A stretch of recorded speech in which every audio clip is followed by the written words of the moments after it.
Episode 4-এর শুরুতে আমরা জিনকে দেখি।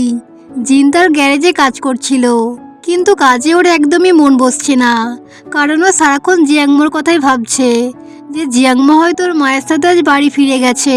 আর এদিকে এয়ারপোর্টে জিয়াংমোর মা এবং তার বয়ফ্রেন্ড ওয়েট করছিল জিয়াংমোর জন্য, কিন্তু জিয়াংমো সেখানে আসে না।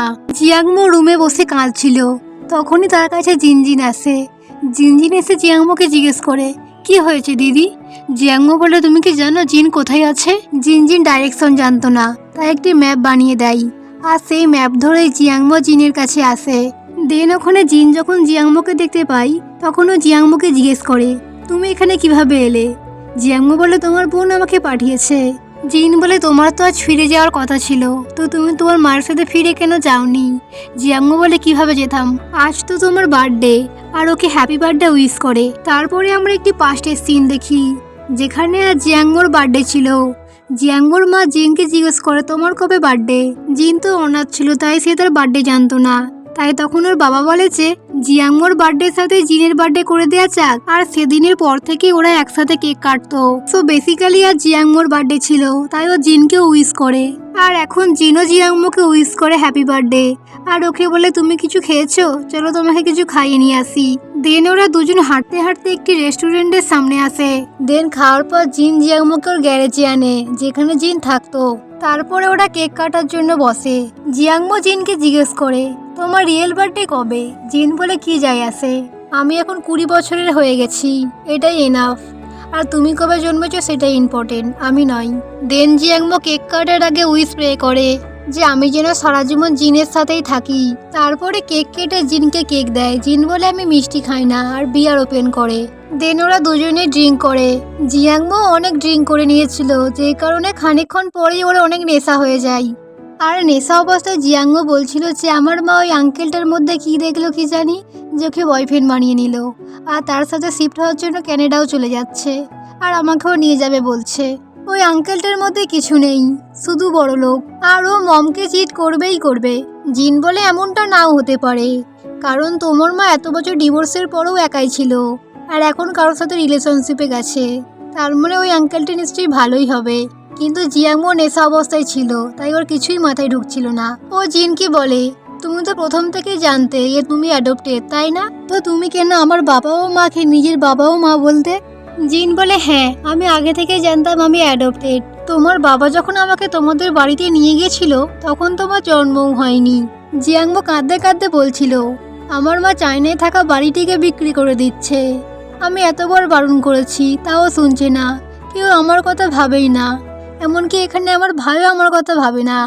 জিয়াংমো জিনকে বলে, তুমি আমার কথা ভাবোই না, তুমি আমাকে ভালোই বাসো না। জিন বলে, আচ্ছা আমি তোমার কথা ভাবি না? দেন জিন জিয়াংমোকে বলে, চলো রাত হয়ে গেছে, বাড়ি যাবে, এত রাতে বাড়ি থাকা ঠিক নয়। তখন জিয়াংমো বলে, আমি যাব না, আমি তো একটা ভালো মানুষের সাথে আছি, আমি কি খারাপ মানুষের সাথে আছি যে বাড়ি যেতে হবে? জিন বলে, তুমি কিভাবে জানো যে আমি ভালো মানুষ? আমি যদি তোমার সাথে কিছু খারাপ কিছু করে দিই তাহলে? কিন্তু জিয়াংমো বাড়ি যেতেই চাইছিল না। জিয়াংমো অনেক রকম বাহানা দিচ্ছিল, তাই জিন রাজি হয়ে যায়। আর তখনই জিয়াংমোর পেটে ব্যথা আরম্ভ হয়, তাই ও জিয়াংমোকে নিজে টি শার্ট দিয়ে একটি মলে চলে আসে। ও এখানে এসেছিল জিয়াংমোর জন্য স্যানিটারি প্যাড কিনতে, কিন্তু ও জানতো না জিয়াংমো কোনটা ইউজ করে, তাই ও সেখানে থাকা সব রকমের প্রোডাক্ট নিয়ে নেয়। দেন জিল বিল করানোর জন্য আসে। শ্রবণার ওকে বলে, আর কিছু কিনে নাও, তাহলে তুমি ডিসকাউন্ট পাবে। কিন্তু জিন বুঝতেই পারছিল না ও কি কিনবে। জিন কি কিনবে বুঝতে পারছিল না, তাই শ্রবণার সেখানে থাকা প্রোডাকশন দিয়ে দেয়। আর জিন সেটা না দেখেই সবকিছু নিয়ে গ্যারেজে চলে আসে, এবং সেখানে পৌঁছে সবকিছু জিয়াংমোকে দিয়ে দেয়, আর বলে যে ভেতরে গিয়ে চেঞ্জ করে নাও, দরকার হলে আমাকে ডাকবে। দেন জিয়াংমো চেঞ্জ করে জিনের টি শার্ট পরে বাইরে আসে, যেখানে ওর লেগস দেখা যাচ্ছিল। তারপরে জিয়াংমোকে বলে, রাত হয়ে গিয়েছে, গিয়ে ঘুমিয়ে পড়ো। জিয়াংমো বেডে উঠে জিনকে চিৎকার করে ডাকে, আর বলে যে আমার পেটে অনেক লাগছে। জিন ওকে হেল্প করছিল, আর সারা রাত সেখানেই বসেছিল। তারপরে আমরা একটি পাস্টের সিন দেখি, যেখানে জিয়াংমোর বাবা যখন জিনকে প্রথমবার এনেছিল, তখন জিয়াংমোর মা জিনের বাবার ওপর অনেক রেগে গিয়েছিল, কারণ জিয়াংমোর মা তখন প্রেগনেন্ট ছিল। তখন জিয়াংমোর বাবা বলে যে আমার বন্ধু কার রেসিংয়ে মারা গেছে, আর তারই এটা ছেলে, যেই কারণে ওকে দেখার এখন কেউ নেই, তাই ওকে নিয়ে এসেছি। আসলে জিন জিয়াংমোর বাবার বন্ধুর ছেলে ছিল। তারপরে জিয়াংমোর জন্ম হয়। জিন জিয়াংমোর সারাক্ষণ খেয়াল রাখতো। দেন ধীরে ধীরে জিয়াংমো বড় হয়, কিন্তু ও কথা বলতে পেরেছিল না। ওর মা ভাবে এসব কিছু জিনের জন্যই হয়েছে, জিন কিছু করে দিয়েছে হয়তো। যেই কারণে জিয়াংমোর মায়ের অনেক টেনশন হচ্ছিল। তাই একদিন ডিসাইড করেছিল যে জিনকে আশ্রমে দিয়ে চলে আসবে। আর সেদিনই জিয়াংমো তার প্রথম আর দাদা বলে ডেকেছিল। দেন আমরা সকালে সিন দেখি যেখানে জিন কুকিং করছিল। ওখানে জিনের কয়েকজন গ্যারেজের পার্টনার এসেছিল, কিন্তু জিন কাউকে ভিতরে যেতে দেয় না। ওরা দুজনেই কনফিউজ ছিল যে ভেতরে কে এসেছে, কারণ জিন আজ পর্যন্ত কাউকে ভিতরে যেতে দেয়নি। তখনই জিন ঘুম থেকে উঠে বাইরে আসে। ও বাইরে এসে গ্যারেজে থাকা একটি গাড়ির মধ্যে বসে, যেখানে সেই দুটো মেকানিক ছিল। তখনই জিন সেখানে চলে আসে। জিন এসে তাদেরকে তাড়িয়ে দেয় আর জিয়াংমোকে বলে কি তুমি বাইরে কেন এসেছো, তুমি তো প্যান্ট পরেও আসোনি, যাও প্যান্ট পরে আসো। দেন জিয়াংমো বাইরে এসে জিনকে বলেছে আমি এবার থেকে এখানে তোমার সাথেই থাকবো। দেন কিছুক্ষণ পর জিন এসে অপোনেন্ট ফাইটের কিছু লোককে নিয়ে গ্যারেজে আবারও আসে। ব্রাউনি এখানে এসে জিনকে দেখতে পায় না, তাই ও মেকানিককে মারতে আরম্ভ করে। আর এসব কিছুর ভিডিও জিয়াংমো বানাচ্ছিল, যেটা যখন ব্রাউনি দেখে ও জিয়াংমোকে ধরে নেয় আর ফোনটি কাড়ার চেষ্টা করে। আর তখনই সেখানে জিন চলে আসে। জিন এসে ব্রাউনিকে প্রচুর মারে। ওদের মধ্যে ফাইট হচ্ছিল, তখনই জিয়াংমো বলে যে আমি পুলিশকে কমপ্লেন করে দিয়েছি। যেটা শুনে ব্রাউনি সেখান থেকে সঙ্গে সঙ্গে চলে যায়। তারপরে তারা চলে যাওয়ার পর জিনের একটি বন্ধু জিয়াংমোকে বলেছে পুলিশকে কমপ্লেন করে কিছু হবে না, বরং আমরা ফেঁসে যাব। জিয়াংমোর বন্ধুকে জিজ্ঞেস করে ব্রাউনি এখানে কেন এসেছিল। ওর বন্ধু বলে গিয়ে জিন এখন নিজের আলাদা গ্যারেজ খুলেছে, আগে ওরা একসাথে কাজ করতো। জিনের গ্যারেজ খোলার পর সব কাস্টমার জিনের কাছেই চলে এসেছে, যেই কারণে ব্রাউনি ওর ওপর অনেক রেগে আছে। তারপরে জিয়াংমো আসে জিনকে হেল্প করার জন্য, কিন্তু কিছুই করতে পারছিল না, কারণ সব জিনিসপত্র অনেক ভারী ছিল, যা দেখে জিন ওকে হালকা কাজ দেয়। জিয়াংমো সেটাই করছিল, কিন্তু বেশিরভাগ সময়ও জিনের দিকেই তাকিয়েছিল।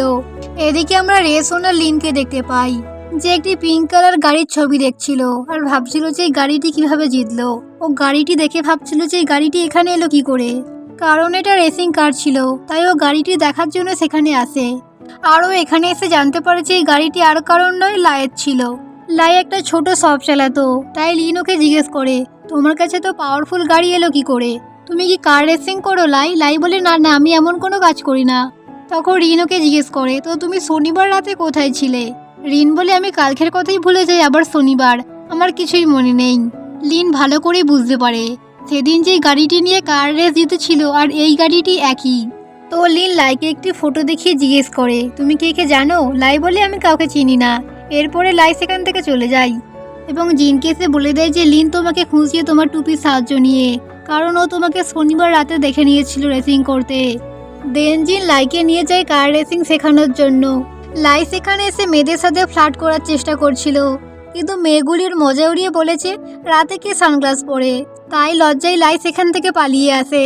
দেন আমরা ফ্লাইটে যে মেয়েটিকে দেখেছিলাম তাকে দেখতে পাই, তার কাছে নানা এসেছিল। ন্যানা অ্যাস্ট্রোলজার টাইপের ছিল, তাই ন্যানার কাছে নানা এসেছিল। নানা ওকে হাত দেখিয়ে বলেছে ভালো করে দেখো, আমি যাকে পছন্দ করি তাকে কি আমি পাবো? ন্যানা বলে হ্যাঁ হ্যাঁ করবে, তোমার হাতে মুন লেখা আছে। ও বলে মুন লেখা আছে মানে? আমরা কি মুন দেখতে দেখতে নাইট স্পেন্ড করব? ওর এই কথা শুনে সেখানে থাকা সবাই হাসছিল। পরের দিন জিয়াংমো ন্যানার সাথে স্কুল এসেছিল। ওদের দুজনের ফ্লাইটে দেখা হওয়ার পর থেকে বন্ধুত্ব হয়ে গেছিল। স্কুলের বোর্ডে জিনের অনেক বড় পোস্টার লাগানো ছিল, যেটা দেখে জিয়াংমো অনেক খুশি হচ্ছিল। ন্যানা যখন দেখে জিয়াংমো স্মাইল করছে, তখনও বলেছে ও সান তুমি মুন, তোমরা সারা জীবন একসাথে থাকবে। এইদিকে জিন গ্যারেজে স্মোক করছিল, তার কাছে জিয়াংমো এসে বলে তুমি স্মোকিং করো, তাহলে আমিও করব। কিন্তু জিন ওকে না করে দেয়, যেই কারণে জিয়াংমো লাইটারে লাথি মেরে দেয়। আর জিনকে বলে আমি এখন অনেক বড় ফাইটার হয়ে গেছি। জিন বলে তুমি আমার সামনে এমন কিছুই নয়। জিয়াংমো বলে আমি তো মেয়ে, তুমি আমাকে মারতেই পারবে না। জিন বলে আচ্ছা তুমি আমাকে এত ভালো ভাবো? তুমি যতটা ভালো ভাবো আমায়, তার থেকে আমি ডবল খারাপ। আর 2 বছর আগে আমি এর থেকে আরও খারাপ ছিলাম, তখন তুমি এটা করলে আমি তোমায় মার্ডার করে দিতাম। জিন বলে আমি তোমাকে এবার থেকে ভাইয়া নয়, জিন বলেই ডাকবো। দেন জিয়াংমো যখন ভেতরে চেঞ্জ করার জন্য আসে, তখন ও ভেতরে এসে প্রোডাকশন দেখতে পাই, যেটা দেখে জিয়াংমো তো অনেক শকড হয়ে যায়। ও বাইরে এসে জিনের সাথে কথা না বলেই লাইয়ের সাথে গাড়িতে এসে বসে পড়ে এবং গাড়িতে বসে বসে অনেক কিছু ওভার থিঙ্কিং করছিল। ও ও ভাবছিল ও কি এটা আমাদের জন্য এনেছিল নাকি ওর গার্লফ্রেন্ড আছে। জিয়াংমো ভাবে ওর হয়তো গার্লফ্রেন্ড রয়েছে, তাই ও লাইকে জিজ্ঞেস করে। লাই বলে আমি জানি না, আমায় কোনোদিন বলেনি, কিন্তু থাকতেই পারে। কারণ ওর সাথে যখন কয়েক বছর আগে মার্কেটে গিয়েছিলাম তখন ও প্রোডাকশন কিনেছিল, হয়তো আছে। দেন আমরা জিনকে দেখেছি একটি জায়গায় এসেছিল এবং কাউকে বলছিল আমাদের হাতে একটু 2 মাস টাইম আছে। যেসব কিছু শুনে আমরা বুঝতেই পারছিলাম যে জিন হয়তো কিছু ইল্লিগাল কাজ করছে, কিন্তু কি কাজ তা আমরা জানতে পারি না। আর এখানেই আমাদের এই পার্টটি শেষ হয়ে যায়। আমাদের এই অনগোয়িং সিট ড্রামাটি কেমন লাগছে তা অবশ্যই কমেন্ট করে জানাবেন। এর পরের পার্ট খুব তাড়াতাড়ি আসবে। So bye bye guys, thanks for watching.